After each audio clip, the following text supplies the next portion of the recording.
What's up, Hawks fans? Welcome to another episode of the Hawks Nest podcast. This is episode number 7 of the 2022 season. Once again, I'm your host, Matt Yazel, the voice of the Boise Hawks. I'm going to have another special guest for you guys this episode. Hawks infielder Abraham Sequera sits down with me to talk about joining this Hawks team at the beginning of this second half and how he's fit in here in Boise. So look forward to that. But first, of course, I'm going to give my update on the team. I'm currently recording this on Friday, August 19th in beautiful Kalispell, Montana. The first series ever here for the Hawks at the brand new Flathead Field against the new Pioneer League expansion team, the Glacier Range Riders. We are 3 games into this 6-game series. This is the start of the Hawks' longest and final road trip of the season, as after this series in Kalispell concludes on Sunday afternoon, we're going to head on the bus to Idaho Falls before going back to Boise for another 6-game series beginning next Tuesday, after we'll spend the Monday off day in Idaho Falls. So the Hawks are sitting at a record of 6-20 in this second half, 23-52 on the season as a whole. They are down in the series 2-1 against Glacier, who is in last place in their own division in the Pioneer League North Division. It was a good start to this series for Boise, winning 5-3 in their first ever game at Flathead Field, and it's been pretty good games, competitive the first 3 nights here. Again, 5-3 win on Tuesday, a 7-1 loss, but all 7 of those runs for Glacier coming in the 7th and 8th innings. The Hawks have had great pitching thus far in this series. First 3 games, the starter has been able to pitch into the 6th inning. We haven't been able to say that a whole lot in this second half. And then last night, another good game.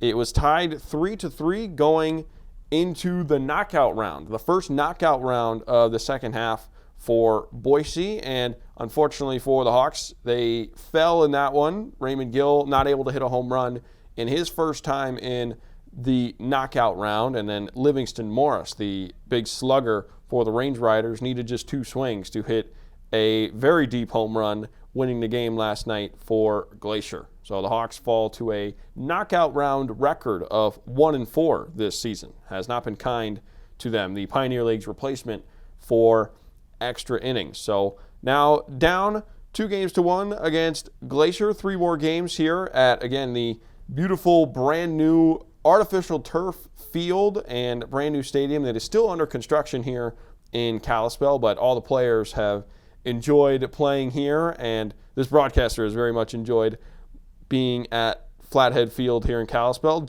very close to the landmark Glacier National Park. So beautiful views all around in Kalispell. But some big news this week as well for the Hawks as a team. They made their first trade of the season. If you've tuned into any of our broadcasts the last few nights here, the Hawks made official the trade on Tuesday, sending Jacob Cruz and Ian Kahaloa to the Grand Junction Rockies, their division rival, who's currently sitting atop the standings in both the second half and now the overall standings in the Pioneer League South Division. So Cruz and Kahaloa going to Grand Junction in exchange for Alexander Smith, a relief pitcher who is expected to join the team when we go to Idaho Falls, as well as a player to be named later who is expected to join the team next season for the 2023 year.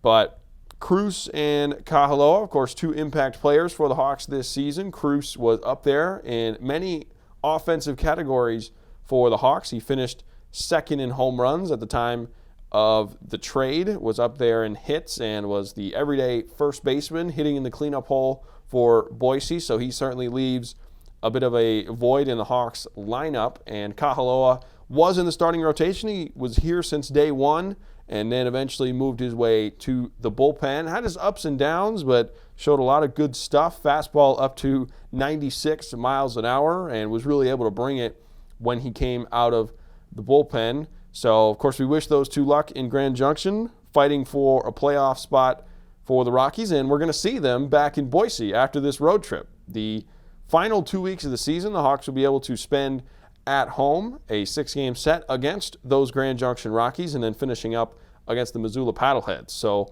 Cruz and Kahaloa will be right back at Memorial Stadium in no time, but wearing some purple jerseys for the Grand Junction Rockies. Some other roster moves this week. The Hawks added Reed Johnson, a 20-year-old starting pitcher who actually got his professional debut here in Kalispell with the Glacier Range Riders, just made 4 appearances out of the bullpen, but he's going to start the game here on Sunday, already being thrown into the fire here in Boise. But Johnson, again, a young guy who the Hawks are hoping to be able to keep around Boise in the offseason and try to work him out and develop him, potentially earning him a spot on next year's Hawks team in the starting rotation. So we'll see how Johnson looks in his debut and potentially pitches the rest of the year here in Boise. Now moving on to my hitters and pitchers of the week. I'm going to go from the back end of the home-and-home series against Missoula, which Boise was swept in, a 6-game home-and-home series, the first 3 in Missoula and the last 3 back home in Boise. So I'm going to go the last 3 games in Missoula and then the first 3 games here in Glacier, and pretty easy choice for the hitter of the week. I'm going to go with Raymond Gill, who has been tearing it up as of late. In those last 6 games, Gill has 10 hits for the team, including 8 runs batted in and 3 home runs. He's gotten that home run swing back. He's hit 2 here in Kalispell, solo shots both on Tuesday and Wednesday night. He also hit one on Saturday in Missoula. So Raymond Gill, who also is making the position change the last few games, he has been starting at first base for the first time this year, the last 3 nights in Kalispell, of course, in place of Jacob Cruz, where he called home for most of the season. So we'll see if Gill continues to see time at first base or if he eventually finds his way back to third. Our guest on the pod today, Abraham Sequera, has been playing third base the last 3 nights. And then for my pitcher of the week, I'm going to give 2 guys a shout out. I think my first choice would be Matt Gabbert, who pitched last night, 7 strong innings for Gabbert, allowing just 3 earned runs and striking out 9 Range Riders batters. And this was coming after a start in Missoula, which, if you tuned in last Thursday night, Gabbert lasted just 2 outs, a record-setting first inning for Missoula, 9 straight base hits before an out was recorded, 14 runs in the first. So obviously a huge bounce-back outing for Gabbert, the young 20-year-old starter for this Hawks team, having to sit on that start all week long. He did come out of the bullpen before that and pitch 2 strong innings on Sunday at home against Missoula. But a great start last night for Gabbert, big bounce-back outing. But I also want to give Zach Penrod a shout-out on Tuesday night. His best start of the season, a quality start. He ended up picking up his first win, going 6 innings against the Range Riders, giving up just 2 earned runs and striking out 6. So a quality start for Penrod, exactly what the Hawks wanted to begin this series. And now Mitch Lyons and Gabbert pitching very well after Penrod in this set, looking to continue it in the final 3 games. Chase Costello starts on the mound tonight for Boise. Gavin Garrell and, as I mentioned, Reed Johnson starting on Sunday. So that is my update on the team. Again, heading to Idaho Falls next week before the 2-week homestand gets underway to end this 2022 regular season. But without further ado, here is my interview with Hawks infielder Abraham Sequera. All right, I'm here with Abraham Sequera. Abraham, thanks for joining me. And before we get to your role with this Hawks team after joining at the start of the second half, I want to just kind of go through your background and your baseball background. You're from Venezuela, one of 2 Venezuelans on this Hawks team. So just talk a little bit about where you're from, where you were playing baseball before this, and how you ended up here as a Boise Hawk. All right, thanks for having me, first of all. So I was born in Venezuela. I played when I was little. It's a different game over there. People are very, very passionate about it. It's kind of like what you do for your career. A lot of people just want to play baseball. There's not much school going on. There's not much that goes on here in the United States. But yeah, I moved to Miami when I was 8 years old. My parents wanted to give me and my sister a better way of life. And, you know, I thank God every day for the opportunity they gave us, you know, just being able to come to this country and have freedom and being able to grow up with things that a lot of people didn't have back home. So, yeah, I mean, I played we moved to Miami when I was 8 years old and then kept playing. I remember the first thing my dad did when we got to the United States was he looked for a baseball field and looked for a league to sign me up. That was kind of like a priority for me and him before like we finished moving in a house and everything. It was literally like one of the first things we did, and he took me to a batting cage. I think it was literally like the second day we got here. It was crazy.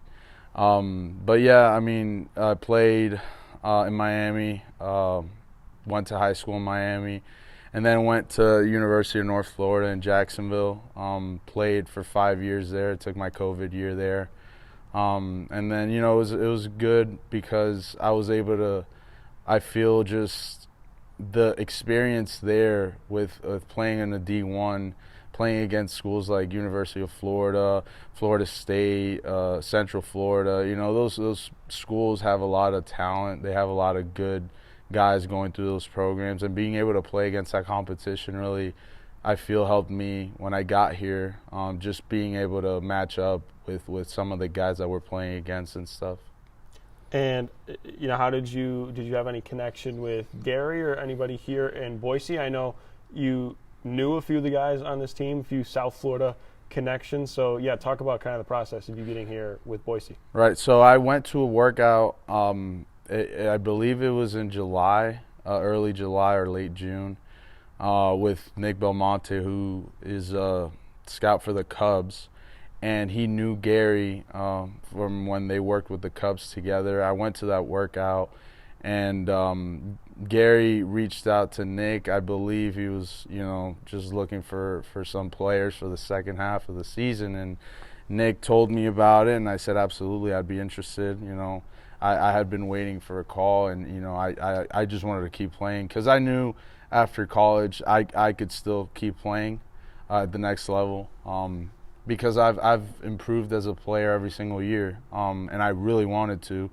So the first call I got was from Gary, and I had no hesitation in saying yes. I literally didn't even think about it. I just said absolutely, and I looked at plane tickets to Boise, Idaho, like literally that same, like right after we hung up. So yeah, it was done through Nick. Nick helped me out with that for sure, and you know, Gary really took me in. He was very excited to have me, and it was vice versa. I loved to be here. I thought what a great opportunity to be able to come out here and help a team, you know, that has not done great, but I feel like we really haven't played to our full potential yet. Hopefully it's not too late to turn it around, but, you know, I feel like we've played hard the past few games, and hopefully we can start winning some ball games from here on out. Yeah, so talk about the type of player you are. You're a switch-hitting infielder. You've played a few different positions defensively, and you've played every single game since you've gotten here, hitting towards the top of the lineup in the 2 spot. So, you know, from your perspective, just describe what kind of player you are. So it's been a little changing. Like the change has been a little. It's been weird because my last 2 years in college, I was a middle of the lineup guy, driving in runs, hitting extra base hits, you know, just hitting for more power. Now that I've gotten here, my goal, you know, I'm hitting in the 2 spot, and I'm really just trying to get on base. I'm trying to just hit the ball and find holes. You know, eventually I want to try to start hitting for power, how I was doing last year and the year before in college. But it's a different game. I feel like it's just, you know, hitting with a wood bat is different than hitting with an aluminum bat. And some of the pitchers that we face here, you know, they're not leaving you any pitches down the middle of the plate. You know, they're throwing change-ups and curveballs and sliders where they want to throw it. They're just not leaving it up in the middle of the plate. So it's been a little tough with the power aspect of it, but I have been able to see the ball well and put some good swings together. Defensively, I love playing infield. I love playing up the middle. Right now they have me playing at third. But I do enjoy being able to play because I was DHing for a bit, which keeps me in the lineup, which is good. But I'd love to be engaged as much as I can in the game. I'd love to, be a part of the game as much as I can, and I love playing defense. It's something that I've taken pride of, and since I got to college, I was always playing defense. I was always a defensive guy. But the more I realized, you just got to hit, because that's what people are looking for nowadays, is guys that can really just flat out hit. I started transitioning my game into that as well. So, I still think defense is extremely important. I enjoy playing third base now. I'm getting used to it a little more. But, yeah, I'll just do whatever it takes to try to help my team win, whether it be DH, third, short, second. I'll play anywhere Gary wants me to play that night. And I mentioned you knew a few players coming in here, so tell me about that and how much that helped you adjust to your first professional baseball experience. It can be tough for some guys adjusting to this league, especially if you don't know anybody. But tell me a bit about the few kind of relationships you had coming into here. Yeah, it's actually really funny because Ray Gill and I have, we played together. He was on one of the first teams I played on when I got to the United States. And so we've known each other for like 15 years. And we used to play together when we were little, and he was always a beast. He was always a guy that, was a third batter, fourth batter. He could always hit. Then we started growing up, and we played each other, in high school a couple of times. And, he was always a big name. He was always a big guy to, follow in Miami. Everybody knew his name, and then he went to Miami, had a great career there, and now he's here. But, I just think Ray's been a great person to be around because he's like me in certain ways. Like, we both want to keep playing, and we both want to get better, and we both, just want to be the best version of ourselves. So when I got here, I actually surprised him. He didn't know I was coming. And he saw me, and he was laughing. He was like, there's no way, like, this is crazy. And then I actually saw his mom on the first game that we played, and she was like, this is crazy. Like, who would have thought, like, you guys playing together again since, you guys were like 8 years old. It was crazy. So that was definitely a positive thing. I think it helped me feel a little more comfortable around the guys because he introduced me to some of the guys and stuff. But yeah, it's always nice to play with guys that you know and guys that you like, for sure. It makes it a lot more comfortable getting into a new environment. So when I talked to Juan earlier this year, he had a really cool experience playing in his and your home country in Venezuela in the Winter League. And I know he took a lot of pride in going back to where he's from and being able to play there professionally. So I want to ask you about, have you been to Venezuela since you left when you were young? And could you ever see yourself doing something like that? Oh, absolutely. When we were little, that was the goal. The goal was not just to play in the major leagues. The goal was also to play in the winter leagues in Venezuela because, man, those games are crazy. Those games are very intense. The fans are intense. It's fun. I miss going to those games. I remember growing up and just going to those games because those were the guys that you watched every night. In the big leagues, it was a little harder because you didn't have, cable or TV, and they didn't always show the games. But whenever there was a game in Venezuela, they'd show it every night. I could definitely see myself doing that because I love playing baseball. If it's something that is going to help me out in my career playing-wise, then absolutely I would do it. There's no question about it. And it's something that I have given some thought of the last 2 years, actually. But, if the opportunity arises, I would definitely go ahead and do it. Right now I'm just trying to play to the best of my abilities every day. What's in the future, that's whatever God has in store for me. But you know what? It's something that I would literally love to do because the little me, like 8-year-old me, would not believe it if I told him that I was going to go play for Caracas or, any other team down there. That's crazy. But, yeah, Juan did talk to me about that a couple of times, and it's interesting because those games are very, very competitive. I feel like that's a league that's extremely underrated because you look at some of the guys that play there, they have major league potential. And then even back then, you had guys like Cabrera, you had guys like Scudero, you had Johan Santana. You had like major league all-stars playing every day in that league. And, it's tough to be able to play the whole major league season and then go play a winter league season. But, that's just the love of the game that we have. I take great pride in being Venezuelan because baseball is something that's in our blood. So, yeah, I would definitely be open to doing that for sure. Absolutely. And I want to, we have a little less than a month now left of this season.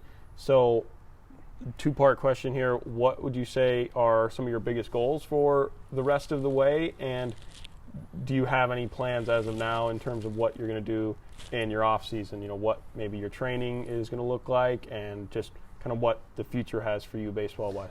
Right. Well, my biggest goal, I struggled a lot with injuries my first few years in college, and it's wrong. It's because I really didn't take care of my body the way I should have as far as lifting weights, as far as stretching, as far as doing stuff 10 hours before the game, not just an hour before the game. And then, if I stay healthy, I think that's already a good thing because durability is your best ability. And I feel like if I'm able to be out on the field every day, that's good enough. I'll find a way to help the team win. I'll find a way to hit. I'll find a way to field. I'll find a way to do all these things. I do want to start hitting for more power. That's something that is a personal goal of mine. I want to try to hit some more home runs, some more doubles, and I want to drive runs in. I've always prided myself in being a clutch hitter.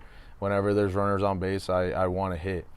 I hope whatever I do helps the team win games. I hope we start winning some games and end the season on a positive note because it has been tough. Losing these games has been tough, but it's a part of baseball. If you're playing the game the right way, if you're practicing the right way, if you're preparing yourself the right way, you can't really be upset too much if things aren't going your way.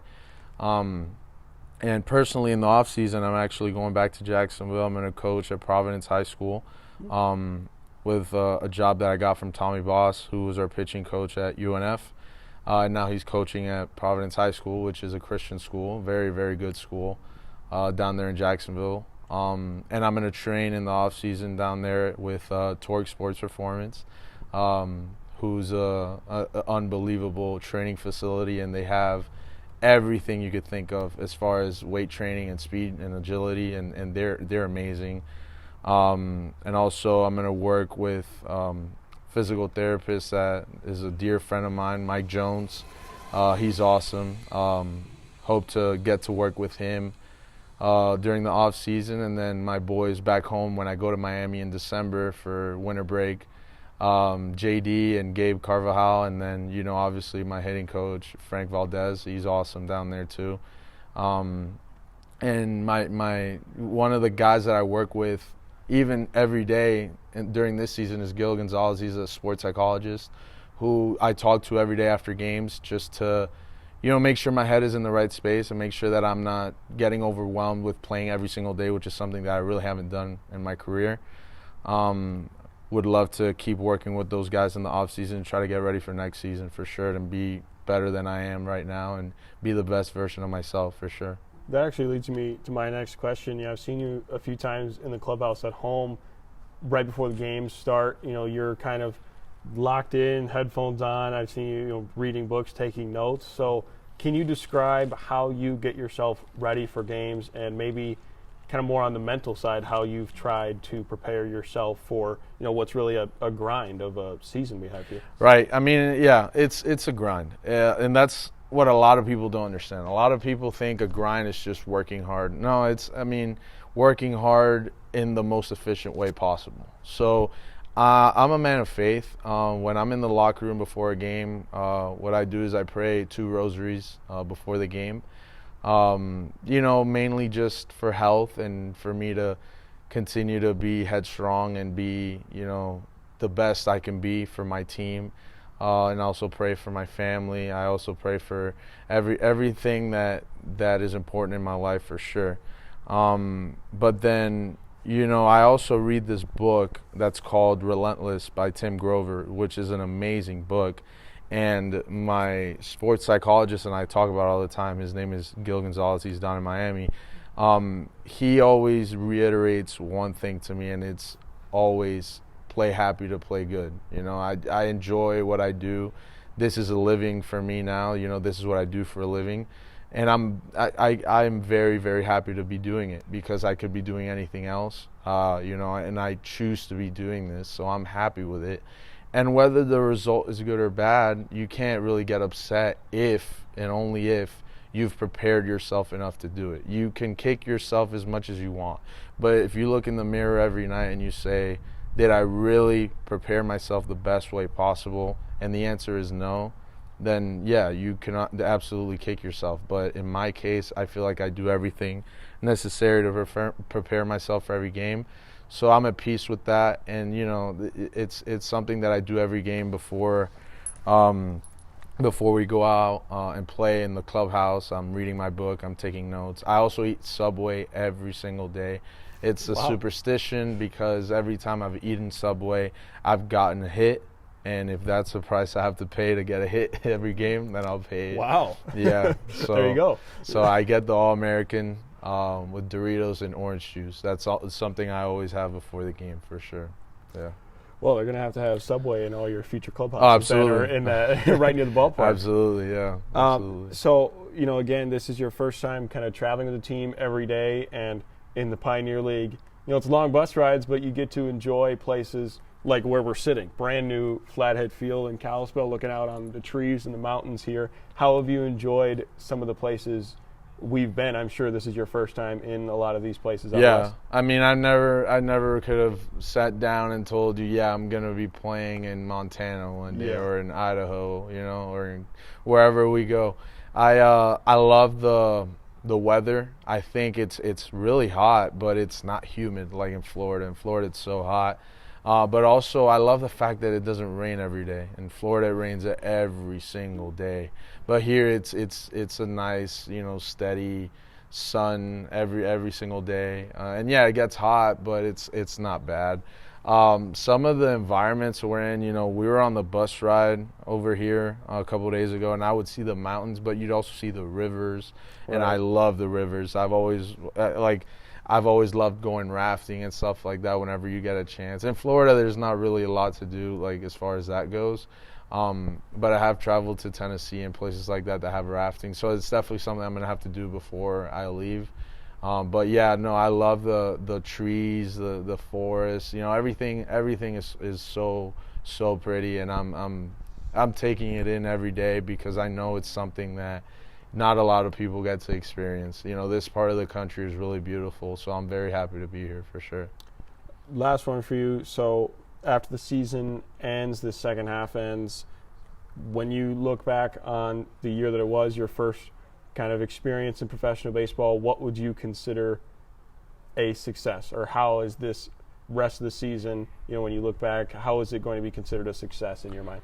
Well, for me, I really do believe it's been a success just to the fact that I've been able to get here. There's a lot of good players that didn't even get a call to go play any ball. Mm-hmm.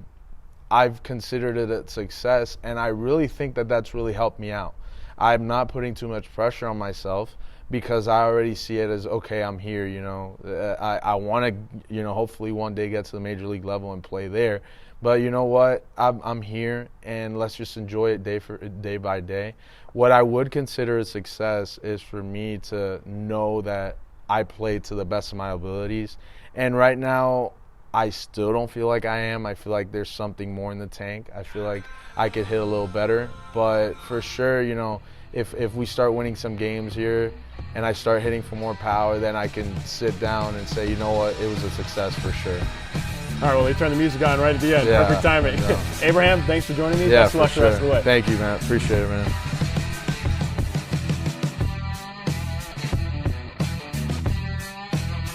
All right, that is going to do it for this episode of the Hawks Nest podcast. my thanks to Abraham Sequera for sitting down and taking the time. Again, we have 3 more weeks of this season, so we'll try to have an episode next week in Idaho Falls, and then hopefully a couple more in the last few weeks at home. If you want to tune into our broadcast for the rest of the season, we'll be on the Boise Hawks Facebook Live page for the last 3 games here in Kalispell, and then all 6 games in Idaho Falls for the audio broadcast.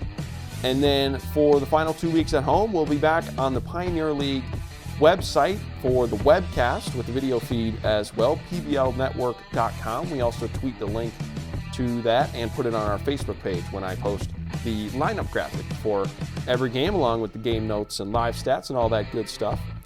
Follow along with the Hawks on social media at Boise Hawks on Twitter, at the Boise Hawks on Instagram. If you want the broadcaster's perspective, I am at MJ Yeazel on Twitter and at Matt Yeazel on Instagram. That's YEAZEL to get the broadcaster's perspective, as I am on the road here with the team and going to be back home for the last 2 weeks.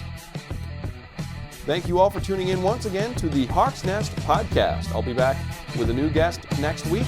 Have a great week, everyone. I'll see you next time.